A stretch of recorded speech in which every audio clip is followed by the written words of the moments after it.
Private సంస్థ ద్వారా అద్దెకు తీసుకొని మాల్ నడుపుతూ ఉన్నారు. ఈరోజు సత్వా గ్రూపు, కపిల్ గ్రూపు, ఇంకా వర్ష అంటే ఇంకా అడగక్కర్లేదు. అసలు వర్ష అనేటువంటిది ఆ కంపెనీయే లేదు, ఎవరికి తెలియదు, ఆ కంపెనీ పెట్టినోడు కూడా తెలియదు. ఫిబ్రవరి 15 కంపెనీ పెడతాడు, ఏప్రిల్ 15కేమో 60 ఎకరాల భూమి విశాఖపట్నంలో రూపాయికి ఇచ్చేస్తారు.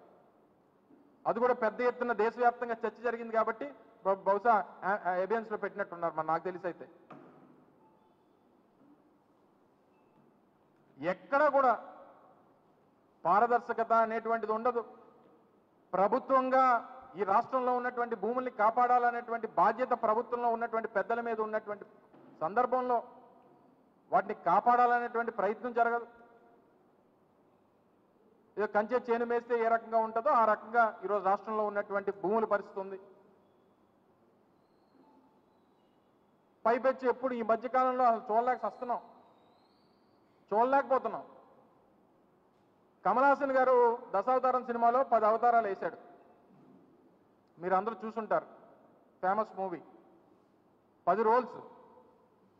నిన్న ముఖ్యమంత్రి గారు చంద్రబాబు నాయుడు గారు నిన్న గండికోట వెళ్ళారు.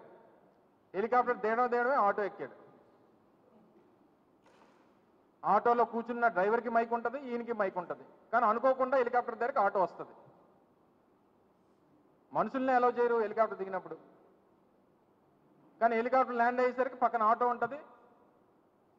ఈయన బండి దిగి హెలికాప్టర్ దిగి ఆటో ఎక్కుతాడు. ఆటోలో ఇద్దరు మాట్లాడుకుంటూ వెళ్తారు. అదొక ఎపిసోడ్. మొన్న ఎక్కడో వెళ్తూ మన నాయ బ్రాహ్మణ్ సోదరులు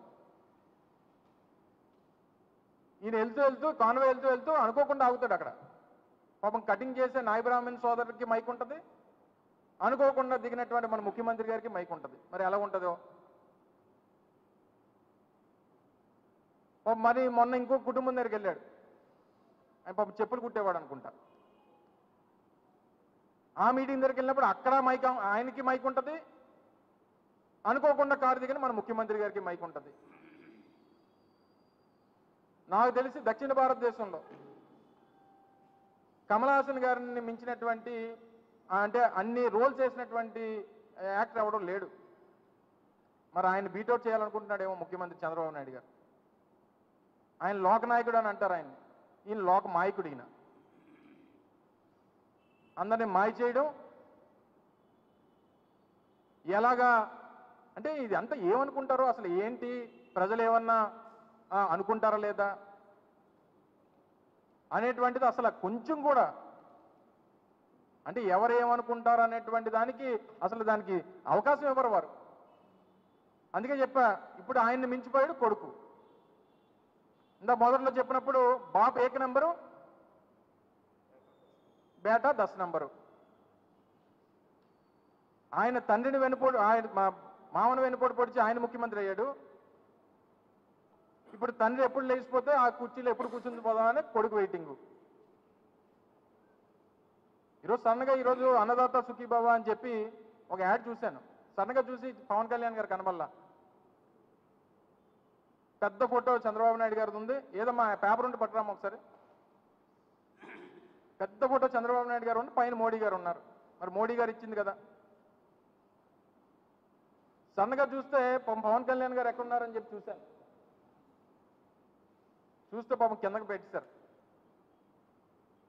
మీ పేపరే కింద ఉన్నారు. పాపం ఆయన కూడా వరినాట్లు లేపు పట్టుకున్నట్టున్నారు. ఏదమ్మా సరే, ఎవరెవరు ఫీల్ అవుతారో ఫీల్ అయిన తర్వాత తెలుస్తుంది అందరికి. కానీ ఏదేమైనప్పటికీ ఇప్పుడు ఫోకస్ అంతా తండ్రి కొడుకులు, పబ్లిసిటీ, ఏ రకంగా మనం